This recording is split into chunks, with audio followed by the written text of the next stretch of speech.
Assalamualaikum warahmatullahi wabarakatuh.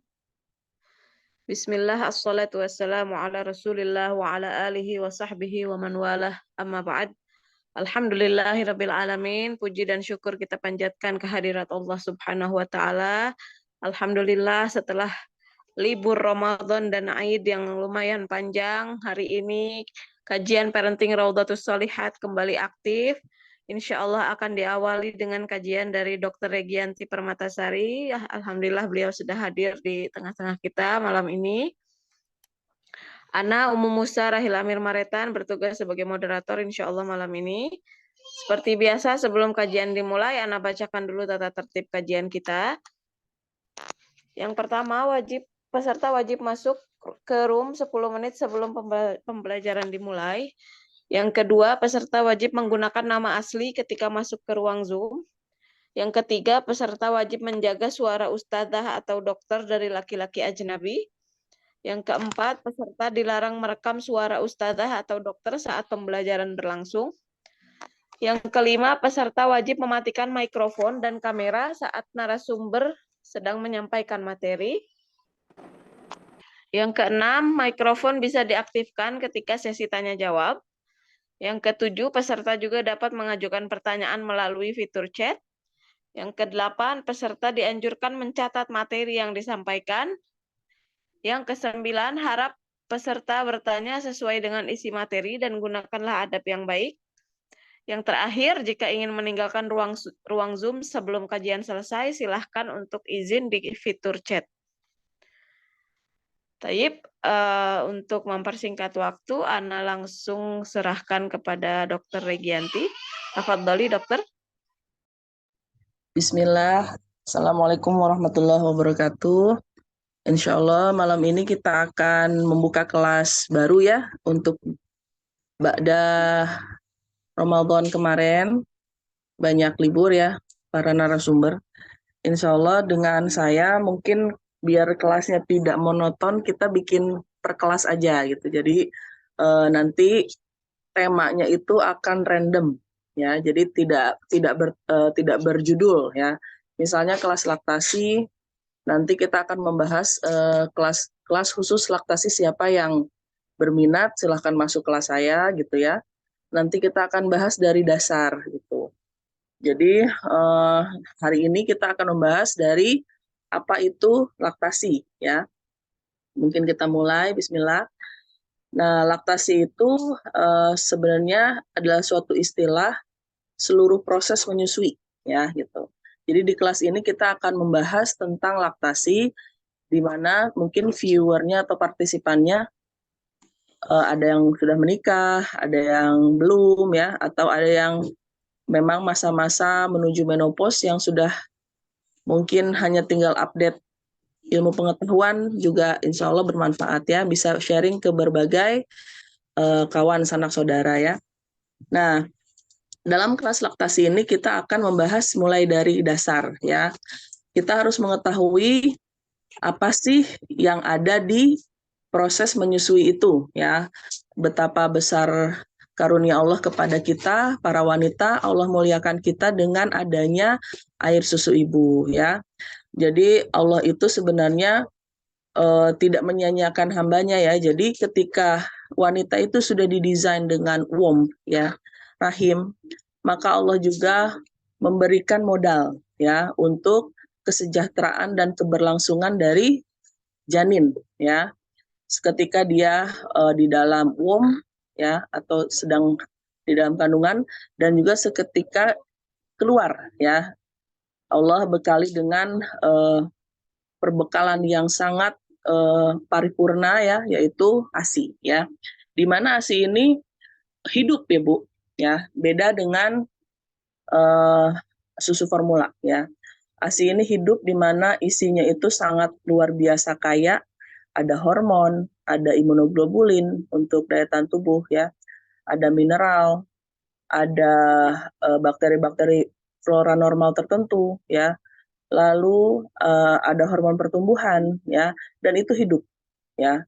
Jadi masya Allahnya itu ya, kandungan ASI itu ya menyesuaikan dengan kebutuhan bayi ya. Jadi nanti ketika baru melahirkan itu isinya kaya akan imunoglobulin gitu ya. Nah, lalu warnanya biasanya bening kekuningan ya. Setelah itu baru putih kekuningan, setelah itu baru putih gitu ya. Itu ada tujuan tertentu, Bu. Jadi nggak sia-sia Allah itu menampakkan warna dari ASI ya. Jika kita berpikir lebih dalam betapa dahsyatnya Allah membuat suatu hal ya, di mana kita malu, Bu ya, kita hanya tinggal menerima beres ya. Kita hanya tinggal memanfaatkan semaksimal mungkin apa yang Allah berikan kepada kita untuk kita berikan kepada anak kita gitu ya. Sehingga kelas laktasi ini sangat-sangat perlu ya, sangat-sangat berpengaruh terhadap edukasi literasi terhadap calon-calon ibu atau yang sudah menikah dan ingin mempunyai momongan gitu ya, atau menambah momongan ya, atau yang sudah nenek-nenek bisa sharing kepada mantunya gitu ya. Nah, sehingga apa? Perbekalan untuk kelas laktisi ini sangat prioritas gitu ya, sehingga kita mulai dari awal gitu ya. Nah, kita mengetahui bahwasanya proses menyusui itu ya ada hormon-hormon tertentu yang Allah setting ya. Kita nanti akan mengenal bahasa prolaktin oksitosin ya gitu. Di mana prolaktin ini Bu, dia kerjanya itu mempengaruhi produksi ASI ya. Sedangkan oksitosin itu memerah ASI ya gitu. Nah, prolaktin ini kenapa fungsinya memproduksi ASI? Karena nanti dia tempatnya itu adalah ada di bolongan-bolongan balon ya gitu yang ada di payudara ya, itu namanya alveolus ya, alveoli. Kenapa namanya alveoli? Karena seperti balon ya. Nah, si sel-sel alveoli ini nanti memproduksi ASI gitu dan dipengaruhi oleh hormon prolaktin. Nah, si otot-otot di sebelahnya alveolus itu ya, alveoli ini, nah nanti itu dipengaruhi oleh hormon oksitosin, di mana si otot-otot tersebut berkontraksi untuk mendorong ya air ASI tersebut keluar gitu ya, atau kita sebut memerah ASI begitu ya.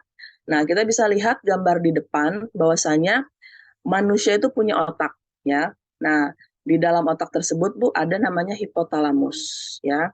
Hipotalamus itu terdiri dari dua ya, ada pituitary anterior, ada pituitary posterior ya. Nah, yang anterior itu yang mana, Dok? Gitu ya. Yang anterior itu yang ini, bentar. Anterior itu yang ini ya, yang di depan ya. Posterior itu di belakang. Nah, yang anterior itu memproduksi prolaktin, Bu. Jadi ketika ibu yang menyusui tersebut mendengar bayinya menangis, oh gitu ya, dia akan cemas. Waduh, berarti harus harus biar diem, harus disusuin nih, kayaknya lapar gitu ya. Itu Bu tidak hanya seperti suatu hmm, klise ya, seperti suatu adegan saja, tidak. Itu ternyata ada hormon yang berproses di situ ya. Nah, dari suara cryingnya bayi ya, nanti itu ada stimulus ke otak untuk ayo menyusui gitu ya, ayo kasih asinya gitu. Nah, nanti di situ di pituitary anterior di depan ya, dia akan memproduksi prolaktin ya. Prolaktin inilah yang mendorong si payudara itu untuk menghasilkan ASI ya. Nah, pituitary posterior ya yang di belakang itu akan memerah ASI karena dia ada di otot-otot dari alveoli payudara. Seperti itu ya. Nah, kalau sifatnya menghasilkan ASI namanya feedback positif gitu ya. Jadi gambar tersebut menceritakan hal tersebut. Sampai sini mengerti, Ibu? Halo, Saya silakan. mengerti. Ya, mengerti ya. Ya, saya delete dulu. Clear, clear. Kita lanjut ya. Nah, untuk menstimulasi produksi ASI banyak caranya ya, gitu. tetap rileks ya, terus sering menyusui, lalu skin to skin ya. Kenapa? Karena dengan menyusui bayi langsung kita dapat melihat bayinya ya. Lalu bayinya memegang area dada gitu ya. Lalu ada latching atau perlekatan dari mulut bayi ke areola payudara atau puting susu ya. Nah, itu akan merilis hormon dopamin ya, di mana prolaktin ini sangat dipengaruhi oleh produksi dari dopamin ya. Nah, dopamin itu Bu, kita bisa tahu salah satu hormon kebahagiaan, happy ya, atau loving, bisa bilang loving hormone juga lah gitu ya. Nah, sehingga apa? Ketika si ibu tersebut langsung DBF ya, direct breastfeeding. Nah, kalau yang nggak tahu DBF itu apa ya, itu direct breastfeeding. Jadi menyusuinya langsung ya, tanpa dot gitu ya. Itu akan menciptakan hormon kebahagiaan tersebut, dopamin. Sehingga apa? Produksi dari ASINY-nya ya merangsang prolaktin untuk meningkat gitu. Jadi ASINY-nya nanti produksinya tambah berlimpah ruah gitu ya. Sehingga harus ada tuh skin to skin ya, sering menyusui bayi langsung gitu ya, tetap rileks, tidak stres gitu ya. Itu dopamin ya, ngaruh banget ke dopamin ya. Lalu stimulasi puting ya, kompres hangat ya, dan harus selalu mengosongkan payudara. Kenapa? Ketika payudara itu dikosongkan ya, baik dengan disusui sampai habis ataupun diperah ya dengan pumping gitu ya, itu akan memberikan sinyal ke otak untuk memproduksi gitu ya. Jadi kalau masih ada sisa, otak akan membaca, oh masih ada nih, belum dipakai gitu ya, jadi nggak usah diproduksi deh gitu ya. Nah, itulah yang terjadi dengan mastitis ya. Jadi mastitis itu adalah suatu keadaan infeksi pada payudara yang diakibatkan si sang ibu ini malas menyusui, atau bukan malas menyusui karena putingnya lecet, dia bingung ya, mau menyusui kesakitan sehingga bengkak, lalu ada overstimuli ke otak bahwasanya tidak dipakai sehingga berhenti ASINY-nya gitu ya, dan juga bernanah dan harus dibedah mengeluarkan nanahnya gitu ya. Jadi memang jadi ibu menyusui itu harus sabar, dan kesabaran itu di bawah dari keilmuan gitu. Jadi kalau kita sabar tanpa ilmu, nanti melenceng kemana-mana. Tapi kalau kita sabar dalam hal menyusui dengan ilmu, ya kita tidak akan resah, ya kita akan tahu ilmunya dan kita bersabar dan kita tahu jalan keluarnya, gitu ya. Sehingga apa? Menyusuinya berhasil, gitu ya. Walaupun onak dan durinya banyak, gitu ya. Nah, ini bahasa Inggris ya, saya sampaikan aja dengan bahasa Indonesia ya. Nah itu Bu ya, jadi di depan ini ada perempuan sedang menyusui, di mana ada otaknya di situ di zoom ya. Lalu bagian terkecil dari otak tersebut ada yang namanya hipotalamus ya. Nah, bentuknya seperti demikian, ada yang di depan, ada yang di belakang. Yang di depan namanya pituitary anterior, yang di belakang namanya pituitary posterior. Yang posterior ya menghasilkan hormon oksitosin yang meremas ya alveoli dari bagian payudara untuk mendorong pengeluaran ASI. Sedangkan yang anterior menghasilkan hormon prolaktin untuk terus-menerus merilis produksi ASI gitu ya. Nah, untuk proses menyusui ini harus ada apa, Bu? Harus ada latching, ya. Latching yaitu perlekatan yang benar, ya. Kita sudah pernah membahas ya tahun 2023, perlekatan yang benar dari mulut bayi ke areola mame, ya. Nah, lalu setelah perlekatannya benar, posisi ibunya menyusuinya harus benar juga. Kalau perlekatannya benar, posisinya nggak enak, nggak akan benar Bu menyusuinnya ya. Sehingga apa? Terciptalah gaya sedot ya, gaya kenyot dari mulut bibir bayi terhadap puting ibu ya, sehingga apa? Itu menstimulasi hormon di otak untuk memproduksi oksitosin dan prolaktin selama proses menyusui, begitu ya intinya. Nah ini namanya let down reflex ya gitu. Nah gitu ya, let down reflex. Let down itu maksudnya apa sih Dok gitu ya? Aduh, bahasa Inggris semua gitu ya. Leptin itu nurun Bu ya. Jadi menurunkan proses stimulus tersebut untuk menghasilkan ASI, intinya begitu aja ya. Nah, ini juga sama. Yang di sini yang saya mau kasih tahu adalah di sini bisa kita lihat ya bahwasanya proses yang tadi saya ceritakan ya itu adalah dengan baby suckling ya. Jadi si bayinya itu mengenyot ya, mengenyot sehingga si susunya itu ejected keluar gitu ya. Dan distimulus oleh sounds of baby crying ya.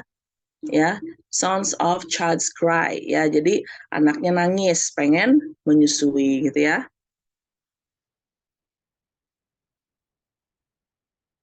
Nah, ini gambar yang barusan ya itu dari Person Education Incorporation Benjamin Cummings ya.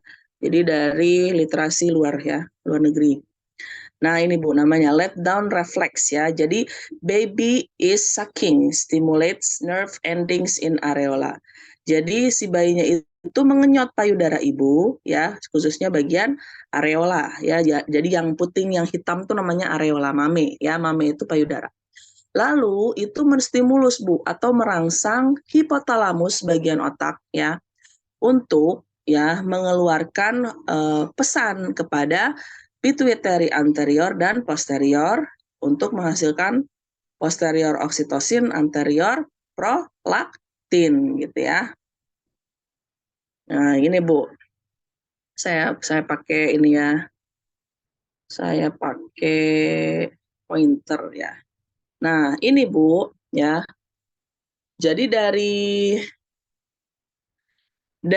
adanya prolaktin dan oksitosin ternyata tidak hanya bekerja pada payudara aja ya, tapi ibu yang menyusui itu dengan dia menyusui ya, dia juga bekerja refleksnya ke uterus atau rahim, sehingga apa? Rahim yang tadinya besar isinya janin gitu ya, terus janinnya dilahirkan dikeluarkan kan rahimnya masih belum kembali ukurannya ke semula ya. Sehingga dengan proses menyusui ini mempercepat penyembuhan Bu gitu ya. Karena ada hormon oksitosin yang mempengaruhi rahim sehingga bentuk rahim kembali seperti semula ya ke bentuk awal itu di usia 40 hari nifas ya dan mencegah dari pendarahan berkelanjutan yang dapat membahayakan nyawa ibu. Lalu merilis rasa sakit juga gitu ya. Jadi ibunya nyaman ya. Seperti itu ya. Nah, kalau di payudara ya yang diperah ASI-nya oleh hormon oksitosin itu namanya bagian mioepitelial. Mio itu artinya otot, Bu. Epitel sel ya sel ya. Jadi bagian otot dari epitelial sel ya yang ada di payudara gitu ya. Lalu di tengahnya yang ini ya, nah ada sel lakteal ya. Jadi sel yang mengeluarkan ASI ya. Jadi yang ada titik-titik ini otot ya. Ini ya kalau di perah itu dipengaruhi oleh hormon oksitosin ya. Nah, di dalamnya ada lakteal sel. Nah, yang ini ya, itu yang mengeluarkan ASI yang dipengaruhi oleh hormon prolaktin ya Bu ya.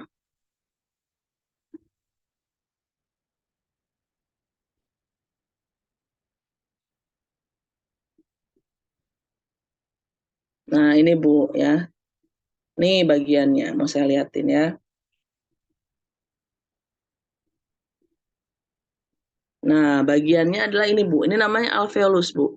Jadi payudara kita itu terdiri dari lobus-lobus seperti ini ya. Nah, ini namanya satu bulatan itu namanya alveolus ya.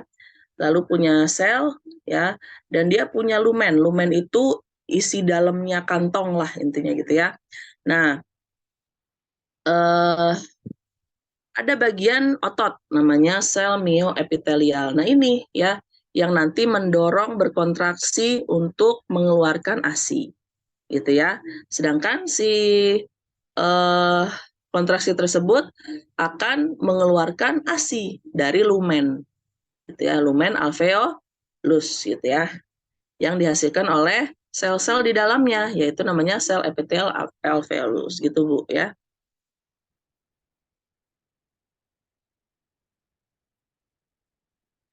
Nah ini ya bentuknya ya.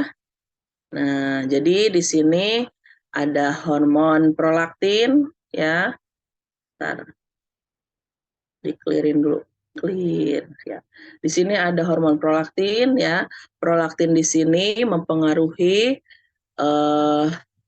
alveolar epithelial cell untuk mensekresikan ASI yang keluar lewat ductus ya. Ini ya, Masya Allah ya, ini tuh hanya salah satu bagian terkecil Bu. Satu payudara itu ada banyak sekali alveolus ya. Nah lalu bukan alveolus paru-paru ya, cuman bentuknya sama jadi namanya alveolus. Lalu di sini yang Ibu lihat ya, yang kuning-kuning ini. Nah, ini ya. Itu namanya mioepitelial. Ini yang mendorong, memerah ya, agar si susu di tengah-tengah lumen ini keluar. Nah, itu dipengaruhi oleh hormon oksitosin yang diciptakan dari bagian otak, bagian pituitary posterior. Sedangkan prolaktin pituitary anterior, gitu ya Bu. Gampang kok, nggak usah takut ya. Justru harus ada perbedaan kelas parenting di sini sama di luar ya. Pada pinter-pinter. Nah, lalu ya kita tadi ngobrolin hormon dopamin ya. Jadi dopamin ini mempengaruhi perasaan nih Bu gitu. Jadi mempengaruhi suasana hati ya, mempengaruhi vibes positif kita. Apalagi ketika kita masa menyusui. Jadi nggak boleh stres ya, ibu-ibu yang menyusui itu tidak boleh stres karena mempengaruhi hormon dopamin yang akan mempengaruhi hormon prolaktin ya. Prolaktin ini dipengaruhi oleh dopamin juga Bu. Jadi kalau dia lagi sedih ya, dopaminnya ngaruh, otomatis apa? Produksi ASINya menurun ya. Oleh karena itu banyak tuh cerita-cerita, dok saya menyusui itu hanya setengah bulan ya. Jadi nggak nyampe nih fase selesai ASINya udah nggak produksi karena saya stres gitu ya. Saya LDRan sama suami, saya nggak ada yang bantuin di rumah gitu ya. Dan saya sendiri di rumah gitu ya. Dan saya baru nikah, saya kayak gitu ya. Akhirnya saya pindah ke formula. It's okay ya. Yang penting anaknya bertahan. Jadi kalau saya tipe orang yang tidak menyalahkan formula gitu ya, karena formula itu juga diciptakan dengan penelitian Bu, nggak main-main ya. Jadi peneliti-peneliti yang menciptakan obat, yang menciptakan suatu formula susu itu dengan penelitian tertentu yang memang suatu kewajiban dari penelitian adalah harus bermanfaat untuk orang banyak gitu ya. Jadi bisa terpakai lah, nggak capek-capek neliti tapi nggak kepake gitu kan. Dan aman untuk manusianya gitu ya. Sehingga untuk kasus-kasus yang misalnya dia alergi susu ibunya sendiri gitu ya, dia pakai susu hipoalergenik gitu ya, atau soya gitu, karena misalnya dia alergi juga dari formula susu sapi ibunya asinya nggak ada misalnya gitu ya. Nah hal-hal yang kayak gini itu perlu gitu formula-formula tertentu, atau misalnya dia BBLR, atau misalnya dia bayinya prematur gitu kan, itu beda lagi masalahnya gitu ya. Nah sehingga apa, harus senang ya gitu, harus senang ketika menyusui ya. Gimana tuh dok caranya gitu ya, cicilan banyak, hutang di mana-mana gitu ya.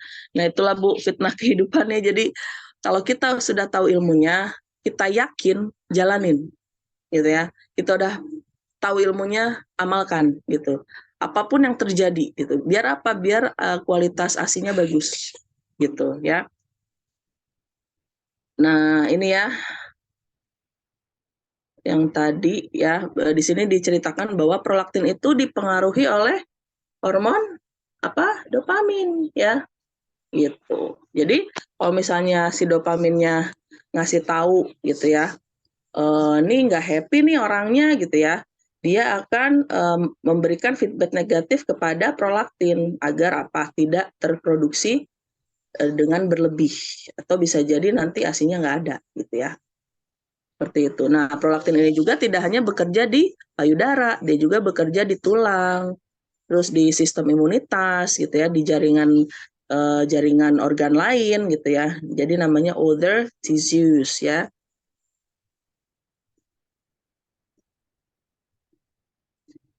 Nah, gimana sih cara meningkatkan dopamin ya? Jadi ibu menyusui harus tidur yang cukup. Dok, gimana mau tidur cukup? Anak saya 8 ya. Boro-boro mau tidur, mompa aja nggak bisa gitu ya. Jadi saya lebih praktis menyusui. Ya, memang benar ya. Jadi kelebihan dari kita DBF itu adalah praktis, Bu. Ya, kita bawa si tabung susu itu kemana-mana gitu ya, sehingga dalam keadaan crowded ataupun sepi dimanapun kita bisa menyusui anak kita. Cuman harus tertutup auratnya gitu ya, paling PR-nya itu aja. Lalu olahraga, karena olahraga ini meningkatkan hormon kebahagiaan. Lalu makan makanan enak tentu aja ya, atau apalagi makanan terfavorit ya, gitu. Terus, nah tadi kan kita ngobrolin juga oksitosin ya Bu ya. Nah oksitosin itu yang mempengaruhi eh, pemerahan ASI gitu ya. Nah oksitosin juga disebut hormon cinta gitu ya. Dan ini juga berkaitan dengan menyusui, melahirkan, kepercayaan, empati pada manusia gitu ya. Hormon ini juga mempengaruhi perilaku manusia gitu saat berinteraksi dengan orang lain.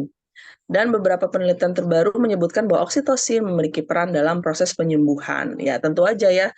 Makanya tadi si oksitosin itu mempengaruhi rahim yang tadinya ada janin, terus keluar janinnya, penyembuhan, lalu ukuran rahimnya kembali seperti semula ya. Itu namanya proses penyembuhan juga ya. Lalu meningkatkan oksitosin gimana ya? Berolahraga ya, memeluk suami, memeluk anak ya, menghabiskan waktu dengan binatang peliharaan. Kalau suka baca Quran ya baca Quran gitu ya. Lalu lebih intens dengan pasangan gitu ya.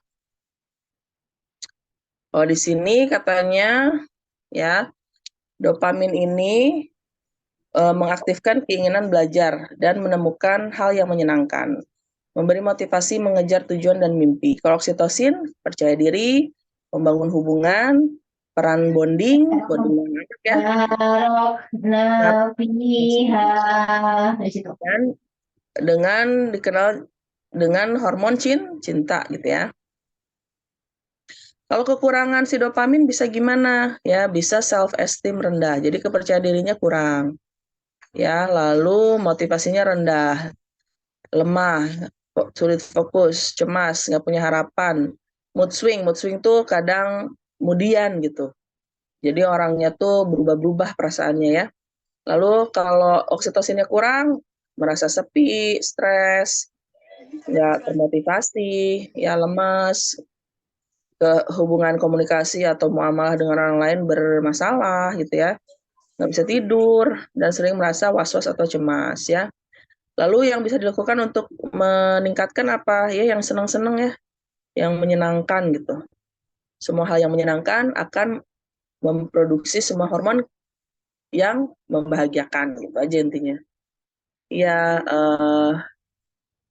alhamdulillah sudah selesai Ustazah Rahil. Silahkan saya kembalikan kepada Ustazah. Ya, baik, jazakillah khairan Dokter Regi atas materinya. Masya Allah sangat bermanfaat untuk ibu-ibu yang baru memiliki anak ataupun ummahat yang belum menikah atau belum punya anak. Masya Allah, semoga bisa diterima dan bisa diamalkan ilmu yang telah disampaikan oleh Dokter Regi. Untuk ummahat, Ana akan lanjut ke sesi tanya jawab. Silahkan Antuna yang ingin bertanya sesuai dengan materi yang disampaikan oleh Dokter Regi bisa menuliskannya di fitur chat ataupun dengan raise hand. Ana bacakan pertanyaan pertama dulu dari Ukti Alfianita. Assalamualaikum Dokter Regi.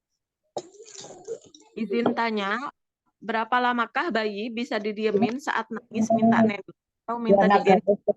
Karena kita kan kadang disambi-sambi ngurus kakaknya atau sembari masan gitu dan nggak bisa langsung megang bayi untuk menyusui. Silakan dokter. Kalau bayinya baru lahir mungkin umur satu bulan kurang sampai 3 bulan itu memang rewel ya gitu, karena kedinginan sedikit dia nggak nyaman, nangis ya. Terus dia merasa ditinggalkan gitu kan, didiemin, langsung dicuekin, langsung cegukan gitu ya. Cegukan itu defense mechanism bayi ya, jadi bukan kedinginan ya. Dia nggak nyaman sedikit bisa cegukan gitu ya. Jadi eh, kedinginan misalnya pampersnya penuh, cegukan ya. Terus misalnya dia pampersnya udah diganti tapi baru diganti lagi, dia cegukan, dia minta diperhatikan gitu ya. Jangankan cegukan, dia juga kalau dari cegukan bisa nangis ya karena tidak nyaman gitu. Jadi berapa lama itu tidak bisa diprediksi gitu ya. Semakin cepat kita tanggap terhadap si bayi gitu ya, semakin cepat juga si bayi nyaman gitu. Tapi kalau untuk 0 sampai 3 bulanan masih rewel lah ya. Jadi pintar-pintar ibunya tuh, makanya saya baru ngerti gitu ya kenapa di dalam agama Islam itu wanita tuh sangat dimuliakan dibandingkan di agama-agama yang lain gitu ya. Karena keilmuannya ternyata dalam gitu ya. Betapa Allah memuliakan wanita dengan adanya payudara ya, lalu ilmu laktasi ya, lalu riwehnya kita selama hamil gitu ya, betapa bertambah lemah gitu. Jadi sebenarnya semua itu adalah keutamaan wanita, sehingga apa? Kita sangat-sangat dekat dengan pahala ya sebenarnya kalau kita sabar. Nah, ketika kita sabar itu ketika apa, Dok? Soalnya ini kayaknya ngediminnya nggak terprediksi gitu ya. Ketika kita tahu ilmunya gitu ya. Kita tahu ilmunya, oh dia nangis karena misalnya berisik gitu ya. Dia udah nyaman, udah kenyang, tapi kakak-kakaknya main gitu ya. Nah, itulah di situ proses kesabaran terjadi, Bu. Jadi nikmatin aja ya. Nikmati proses menjadi ibu, proses menjadi ibu muda ya, proses menjadi ibu yang baru melahirkan, itu semua proses. Kita tidak bisa membandingkan diri kita dengan orang lain, dengan artis mungkin karena misalnya parentingnya cukup baik, enggak juga ya. Semua ibu-ibu itu ya prosesnya seperti itu ya. Jadi ada proses-proses tersendiri yang memang ternyata menyimpan pahala-pahala mereka tersendiri. Jadi nikmatin aja, Bu, karena semua ibu-ibu itu yang mempunyai anak, yang breastfeeding maupun tidak ya, misalnya pakai formula, mereka merasakan hal yang sama gitu ya. Justru ketika kita sabar, kita mengokohkannya dengan ilmu, itu menjadikan kita pede. Kita yakin gitu ini bakal berjalan dengan baik, bakal terlewati, dan kita nggak was-was gitu. Makanya ilmu-ilmu kayak gini tuh penting gitu ya. Nah, pertanyaan tadi itu tidak bisa diprediksi berapa lama ya, tetapi cepat tanggapnya ibu terhadap si bayi untuk mencari tahu apa yang menjadi ketidaknyamanan dia, semakin cepat itu pula tertangani. Jadi si bayinya nanti lebih lebih nyaman. Nah, yang sering terlewat ya, mungkin pertanyaan ini ke arah kolik abdomen gitu ya, ke arah kolik abdomen, karena si kolik abdomen ini terjadi ketika dia nyusu nih ya, tapi udaranya masuk, Bu, ke lambung. Jadi tersedak, tapi tersedaknya udara gitu ya. Sehingga kembung lah ibaratnya si perutnya itu. Dan ini terperangkap si udaranya, Bu, gitu. Sehingga tidak nyaman, sakit gitu ya. Dan inilah yang terjadi ketika kita sudah menyusui tapi kita tidak menepuk punggung ya, atau menempatkan si perutnya itu agar udara tersebut keluar. Nah, ini yang sering kita tidak sabar. Jadi setelah menyusui kita taruh gitu kan. Setelah kita memberikan susu lewat botol, kita taruh gitu. Nah, ini yang membuat dia menjerit semalaman gitu ya. Ketika itu sudah keluar, Bu, dia akan tidur gitu ya. Jadi hal-hal kayak gini jarang dibahas di kelas-kelas parenting gitu ya. Gitu. Jadi kalau sama saya mau ngisi itu secara ilmiah dapat, secara praktikal juga dapat, karena percuma ya kita ngomongin ilmiah tapi nggak kepake gitu. Ya, jadi mungkin lebih ke arah sana ya pertanyaannya, kok rewel terus gitu. Udah bajunya dikeringin gitu ya, diganti keringatnya basah misalnya gitu ya, atau susunya tumpah-tumpah nempel di baju udah diganti semuanya kok masih rewel gitu ya. Ya biasanya itu Bu ya, jadi kolik abdomen seperti itu ya. Ya, silahkan Ustazah Rahil. Tayyip, Ana lanjut ke pertanyaan dari fitur chat dulu. Ada pertanyaan dari Ukhti Nisa. Bismillah, assalamualaikum. Afwan izin bertanya, apakah benar bahwa seorang ibu yang baru menyusui akan merasakan sakit putingnya ketika dikenyot sama bayi? Dan apakah penyebab bayi menggigit puting ibunya ketika menyusui sehingga ibu merasa kesakitan ketika menyusui? Silahkan Iya. dok. Kalau lecet pada puting susu itu biasa terjadi pada ibu muda yang baru melahirkan anak pertama ya, yang tidak mengerti apa itu latching ya. Jadi posisi perlekatan bibir bayi dengan areola itu harus pas, Bu. Kalau tidak pas akan berbunyi. Kalau tidak pas akan lecet. Kalau lecet akan infeksi. Kalau infeksi akan bernanah. Kalau bernanah akan dibedah, dikeluarin nanahnya. Ya, sehingga apa? Si payudara yang lecet tadi nggak dipakai. Akhirnya apa? Payudaranya gede sebelah, gitu ya. Ini banyak terjadi. Kenapa? Karena kurangnya ilmu. Karena ketidaksabaran. Semakin kita tahu ilmunya, kita akan sabar, gitu ya. Jadi untuk mencegah, oh ternyata latchingnya harus benar ya, gitu. Oh caranya gimana? Oh begini ya gitu. Jadi apa? Si ibunya pede gitu. Ya si ibunya pede. Dan hal-hal kayak gini itu kita nggak dapet Bu dari mertua gitu ya. Atau dari orang tua kita gitu. Mungkin karena mereka awam atau karena mereka sudah sibuk dengan dunia mereka sendiri gitu. Jadi perbanyaklah ikut kelas-kelas parenting laktasi gitu ya. Biar kita pede gitu. Biar kita termotivasi secara mandiri untuk menyelamatkan diri kita sendiri dan keluarga kita gitu ya. Nah, yang kedua, kenapa kalau misalnya netein digigit? Nah, itu biasanya terjadi ketika si bayi tersebut sangat-sangat kehausan ya, dan dia udah punya gigi gitu, sehingga digigitlah si putingnya, dan itu suatu refleks yang biasa ya, naluriah gitu, nggak apa-apa, ya, nggak ada masalah apapun gitu. Ya, dilanjutkan Ustazah.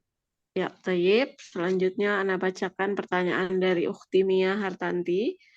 Bismillah, Assalamualaikum dok. Ahsanallah ilaik. Izin bertanya, kebetulan Ana baru hamil anak pertama dan usia kandungan Ana 24 minggu. Payudara sering sakit sekali. Bahkan beberapa hari yang lalu suka rembes. Ana khawatir apakah itu mastitis atau bukan, dan apa yang harus Ana lakukan. Syukron, jazakillah khair. Silakan Ya. dok. Kalau misalnya bengkak, itu adalah sirine ya, suatu alarm dari Allah kepada kita untuk disusui gitu ya. Tolong kosongkan payudaranya, jangan sampai bengkak gitu. Ini dibutuhin loh sama bayi kamu gitu ya. Tapi untuk membuat si ibu ini merasa aware ya, merasa secara sadar dibutuhkan gitu ya si ASI-nya itu, dia harus bahagia Bu. Dia harus ngerasa proses menyusui itu menyenangkan, proses menyusui itu bukan suatu hal yang berat gitu ya. Sehingga apa? Dia akan secara naluriah keibuan dia menyusui tanpa harus menunggu itu bengkak gitu ya. Nah, suatu mastitis itu adalah suatu proses infeksi dari payudara ketika dia bengkak nggak dikeluarin, akhirnya demam, menggigil ya, dan juga mengeluarkan nanah. Itu sebenarnya mastitis ya. Sehingga nanah yang ada di payudaranya itu harus dioperasi, dikeluarkan, diinsisi absesnya gitu ya. Nah, seperti itu. Jadi, kalau sudah bengkak, tolong keluarkan, bisa dengan menyusui ya, direct breastfeeding, atau dipompa Bu. Kalau memang bayinya sudah kelelahan menyusui karena sudah kenyang ya, lalu dia bobo gitu kan, kita susuin lagi dianya nggak bangun gitu ya, ibu tolong keluarkan lewat pompa ya, ibu pumping. Nah itu fungsi-fungsi dari pompa, makanya pompa itu ada, kita nggak boleh ngejelekin pompa gitu ya, karena ada beberapa oknum-oknum tertentu yang mereka mengagungkan breastfeeding langsung ke bayi dan menjelekkan pompa. Itu aneh kalau kata saya. Jadi kita harus bisa pertengahan lah gitu ya. ya memang pompa itu dibutuhkan untuk kasus-kasus ibu tertentu karena tidak semua ibu kasusnya sama, kondisinya sama gitu ya. Ada yang putingnya kecil ya, tapi payudaranya besar. Ketika dia nyusuin anaknya kesulitan. Kenapa? Karena nggak dapet gitu si areola itu nggak kejepit di mulutnya, nggak nyedot gitu kan. Jadi anaknya rewel, nangis, ibunya stres. Aduh, payudara saya bengkak, nggak keluar gitu kan. Anak saya rewel, asinya nggak bisa masuk gitu kan. Itu stres, Bu. Kita nggak bisa ngebayangin betapa stres ibu yang kurang literasi ya, dan dia pada saat itu sangat membutuhkan bimbingan dan nggak ada satu orang pun yang bisa menjadi support system dia ya, banyak gitu ya. Sehingga apa? Dibutuhkan ya sebenarnya sekolah-sekolah ibu yang baru melahirkan itu untuk dibimbing cara menyusui ya.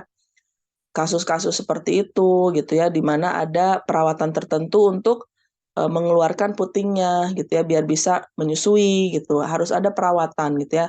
Sehingga kalau di Korea, Bu, ada suatu fase momen ya seperti rawat inap. Jadi ibu-ibu yang melahirkan itu ada rawat inapnya gitu. Di situ diajarin cara menyusui gitu ya. Terus diajarin manfaat dari ASI gitu ya. Jadi udah kayak kuliah, tapi dia nginep kayak pesantren. Terus di situ diajarin cara mandiin bayi gitu kan. Terus kalau yang ada postpartum depresi juga di apa namanya? di uh, dirawat di situ juga gitu ya, di ditangani lah gitu. Sehingga uh, hal-hal seperti itu sebenarnya harus ada ya di Indonesia ini gitu. Karena banyak sekali ibu-ibu yang stres ya, sampai asinya nggak produksi padahal masih bisa diproduksi gitu. Seperti itu ya, silahkan Ustazah. Ya, baik.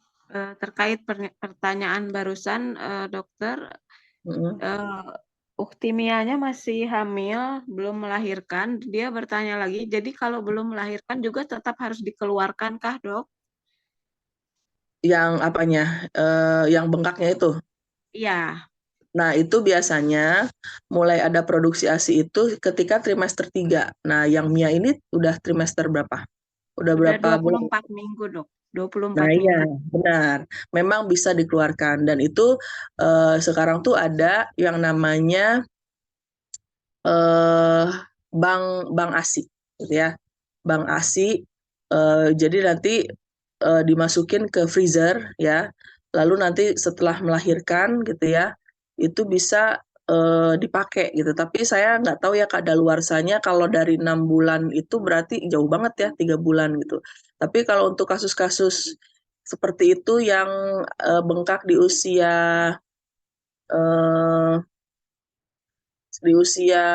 8-9 bulan ya, itu kan kolostrumnya tinggi ya, yang bening kekuningan tuh tinggi. Itu dikeluarin, dipompa, dimasukin ke freezer itu bisa bertahan 1-2 bulan gitu. Tapi kalau ini berarti kan dari 6 bulan ya, 24 minggu itu kan 6 bulan. Itu terlalu lama nggak, saya nggak tahu.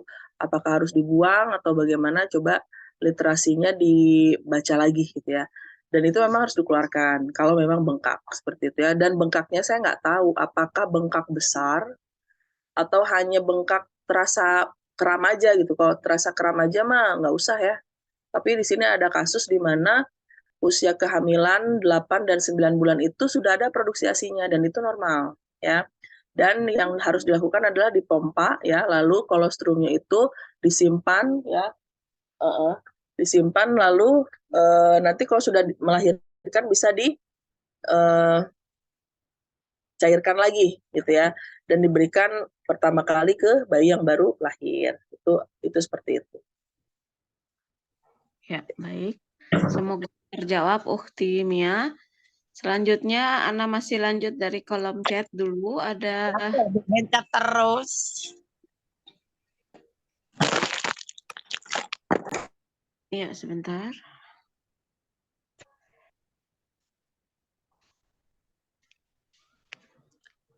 Ada Ukti Ummu Maryam.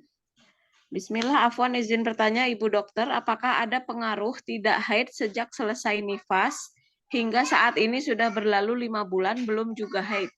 Apakah ada dampaknya ke ASI yang membuat berat badan bayi tidak naik padahal air ASI banyak hingga tumpah-tumpah? Jazakillah khairan. Silakan, Dok. Ya, kalau misalnya menyusui dengan eksklusif ya, selama ibu dari melahirkan sampai 1,5 tahun atau 2 tahun, memang itu adalah metode alamiah laktasi yang menyebabkan KB alami gitu ya. Jadi nggak usah khawatir ya.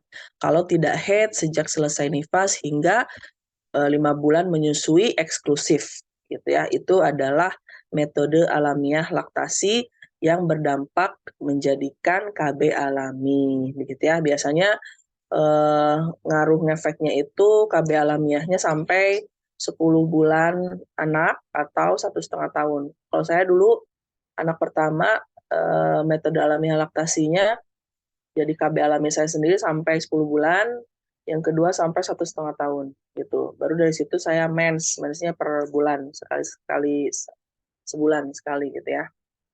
Ya, silakan Ustazah Rahil. Apakah berpengaruh pada ASI-nya katanya, Dok? Karena Enggak BB ngaruh. anaknya yang tidak naik-naik padahal Nah, ASI. kalau BB anaknya tidak naik, Bu, itu bukan salah ASI. Satu ya, Ibu berat badannya berapa? Apakah Ibu dari berat badan dan tinggi badan masuk ke dalam kekurangan energi protein, maksudnya kurus gitu ya, secara body mass index gitu ya, itu juga mempengaruhi dari isi kandungan ASI gitu ya. Jadi Ibu kalau misalnya ASI-nya ingin mengejar BB-nya jadi naik gitu ya, kandungan ASI-nya juga harus dikejar, perbanyak protein dari hewani dan nabati. Contohnya, nabati apa sih dok yang murah meriah? Tahu tempe, kacang merah, kacang tanah, kacang kedelai gitu ya. Terus kacang-kacangan yang lain, almond misalnya gitu ya. Kalau dari hewani, protein ikan ya, terus yang murah tuh ikan ya, sekilo itu bisa dapat banyak ya. 10.000 aja bisa dapat banyak ikan gitu ya. Terus udah kayak gitu daging sapi ya, boleh daging kambing boleh nggak dok? Katanya apa namanya mitosnya apa gitu ya? Nggak boleh ya. Pokoknya yang tinggi protein itu yang hanyir-hanyir itu dibutuhkan banget ya untuk proses nifas gitu ya, untuk proses adanya luka gitu. Jadi itu juga bisa menambah berat badan bayi juga gitu. Kalau tinggi protein gitu ya. Jadi tinggiin proteinnya Bu dari hewani dan nabati. Terus yang dari hewani apalagi susu ya, susu keju, yogurt ya, itu penting gitu Bu. Jadi kandungan ASI-nya juga harus dilihat Ibu sehari-hari makannya gimana ya, apa bernutrisi atau tidak, itu satu. Terus yang kedua, minumnya banyak nggak? Ibu mungkin nyusuin, tapi cuman kayak ngempeng gitu, karena ternyata ASI-nya nggak ada, cuman sedikit, itu ngaruh juga ya. Jadi kalau menyusui itu benar-benar harus sabar Bu, nggak boleh stres, harus banyak minum, harus mau makan gitu ya. Jadi benar-benar apa ya, ujian lah kalau saya bilang, karena saya juga baru ngelahirin anak saya kembar ya, itu ujian banget buat saya gitu. Saya harus tiap 2 jam bangun, tiap 2 jam mompa, bayangin udah kayak sapi perah ya, kagak tidur ya, sama sekali kurang tidur, saya tidur cuma 2-3 jam ya. Habis itu saya kelelahan, sedangkan saya males makan ya, karena kita udah kelelahan, boro-boro ada nafsu makan gitu ya. Tapi itu harus dijalanin gitu. Dan itu akan berlalu seiring umur bayi. Nanti kalau misalnya bayinya udah 3 bulan, dia udah mulai tahu pagi siang, udah mau tidur ya, udah tahu apa namanya ritmenya tuh nggak seriuh atau seintens sedekat itu ketika 0 sampai 3 bulan gitu ya. Jadi harus sabar. Seperti itu Ibu ya. Jadi nanti Ibu coba lihat apakah selama menyusui Ibu banyak minum, itu satu ya. Yang kedua, apakah selama Ibu menyusui kandungan nutrisinya terpenuhi, gitu ya. Karena yang meningkatkan berat badan bayi dari breastfeeding adalah nutrisi yang Ibu makan, gitu ya. Jadi Ibu nutrisinya harus bagus, biar naik berat badannya. Berat badan naik dari mana? Dari kandungan protein, baik hewani dan nabati gitu ya. Ya, silakan Ustazah. Ya, baik. Semoga terjawab Ukhti Ummu Maryam. Selanjutnya Ana beralih ke yang raise hand ada Ukti Sudarmi, silahkan Ukti open mic-nya. Ya, Assalamualaikum dok. Waalaikumsalam Ibu. Oke, ini untuk yang pertama itu untuk menyusui itu kan aturannya atau syariatnya lah sampai 2 tahun. Lah Ya. apabila di dalam menyusuinya lebih dari 2 tahun, misal 3 atau sampai 5 tahun seperti saya dulu, karena saya anak ragil jadi sampai 5 tahun, itu apa ada dampaknya ke Ya, perkembangan anak atau EQ atau kalsium atau apa gitu loh dok. ya, ya. Terus yang kedua Mm. itu ponakan saya itu melahirkan 2 kali itu tidak bisa menyusui terus, padahal orangnya gede, tinggi, susunya juga besar, tapi memang putingnya itu mindlep Kecil. gitu loh. Iya, Iya, benar. jadi mepet sekali. Mm. Akhirnya nggak bisa menyusui. Lah Ya, itu dibantu gimana dengan caranya? itu nggak bisa. Iya. Jadi itu kalau kalau kasus kedua, Bu, untuk puting-puting yang kecil, jadi bantu dengan pompa. Jadi nanti dia menyusuinya lewat botol gitu. Jadi produksi ASI-nya tuh pasti ada. Allah tuh maha adil lah ya. Allah tuh sudah memberikan modal, tinggal kita yang maintenance gitu ya. Nah, jadi ketika diperah tiap 2 jam nanti produksi ASI-nya melimpah, Bu.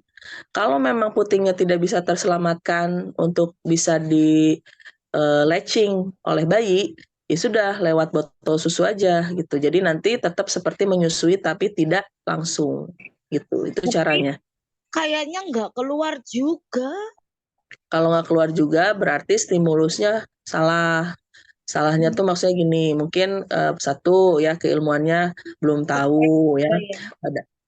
Padahal apa namanya di hari 0 ya, 0 kelahiran baru melahirkan sampai 3 hari itu Bu, memang ASI-nya itu nggak langsung keluar. Tapi dia bentuknya itu bening kekuningan. Jadi seperti apa ya? Seperti getah luka lah kalau orang bilang gitu ya. Nah, kebanyakan yang tidak tahu ilmunya dia akan mengklaim dirinya sendiri itu tidak ada ASI. Keluar. Belum lagi ditambah intimidasi dari stigma negatif keluarganya. Ih, kok udah hari ketiga nggak ada ASI-nya ya kamu ya gitu. Itu bikin stres Bu. Nah, tadi kita sudah belajar kalau dia tidak bahagia, dopaminnya itu mempengaruhi prolaktin. Sehingga prolaktinnya itu berkurang dan produksi ASI-nya nggak keluar. Nah, sedahsyat itu ya bully dari orang sekitar. Jadi untuk ilmu seperti ini tuh penting banget gitu. Jadi harus dibikin happy si ibunya gitu ya. Dan ketika ibunya tahu bahwa 0 sampai 3 hari itu belum ada ASI yang warna putih, dia akan senang. Walaupun orang lain ngebully dia, dia akan tenang karena dia tahu ilmunya gitu ya. Nah, jadi yang putih itu akan keluar ketika hari bahkan seminggu, ada yang seminggu ya. Atau hari keempat sampai 5, 6, 7 dan sekian gitu ya selanjutnya seperti itu. Jadi sebenarnya bukan nggak ada ASI gitu ya, tapi momentumnya kurang, momennya kurang gitu ya. Jadi momennya kurang ilmunya, kurang maintenance-nya sehingga ya udah ASI-nya jadi nggak ada gitu ya. Terus yang pertanyaan pertama, menyusui itu memang sampai 1,5 atau 2 tahun Bu. Kalau misalnya lebih dari 2 tahun memang secara IQ mah nggak ada ya, nggak ada ngaruh gitu. Cuman mungkin secara psikologi ya, jadi anaknya nggak mandiri gitu. Jadi anak satu anaknya nggak mandiri secara psikologinya. Yang kedua secara berat badan ya, jadi anak tidak mau makan ya, dia ngempeng terus ke ibunya padahal ASINya udah nggak ada gitu ya, sehingga apa si anak badannya kurus tidak sesuai dengan umur, sehingga apa Allah mewajibkan menyapih ketika 2 tahun. Kenapa? Karena anak itu disuruh mandiri, sudah harus bisa maintenance kehidupannya sendiri, makan harus diajarin mandiri ya, belajar makan sendiri gitu. Terus kalau dia banyak makan tapi nggak ngempeng di nenen ibunya, banyak Bu kebaikannya. Satu, ibunya nggak direwelin terus, kemana-mana harus nenen gitu ya. Jadi kan ngegleyot terus gitu ya. Yang kedua, anaknya mandiri. Jadi nanti makannya sendiri, itu yang membuat nanti tumbuh kembangnya bagus dan juga masalah kemandirian dan juga berat badannya juga naik drastis gitu ya, karena dia sudah tidak bergantung ke nenen yang sebenarnya dia cuma ngempeng, nggak ada isinya gitu ya. Jadi dikejarnya dari makanan gitu. Seperti itu, Ibu. Ya, Mm, ya, Dok. ya. Ya, silakan Ustazah Rahil, apakah masih ada pertanyaan? Alhamdulillah sepertinya sudah habis, Dok. Dari kolom chat sudah habis. Yang Iya. raise sudah tidak ada lagi. Iya, kalau tidak ada mungkin boleh ditutup. Jazakumullahu khairan katsiran Ummahat. Jazakillah khair Ustazah. Baik, jazakillah khairan Dokter Regi atas waktunya dan materinya yang luar biasa. Masya Allah sudah menyempatkan diri mengisi materi di kelas kita, padahal beliau punya bayi yang kembar. Masya Allah, terima kasih banyak Dokter Regi. Semoga Allah membalas kebaikan Anti dan menjadikan ilmu yang Anti sampaikan menjadi amal jariah untuk Anti, insya Allah. Jazakumullah khairan kepada Ummahat yang telah mengikuti kelas kita malam hari ini. Semoga ilmu yang disampaikan oleh Dokter Regi bisa Antuna terima dan Antuna gunakan dalam kehidupan sehari-hari. Semoga apa yang kita lakukan malam ini terhitung sebagai amal solih.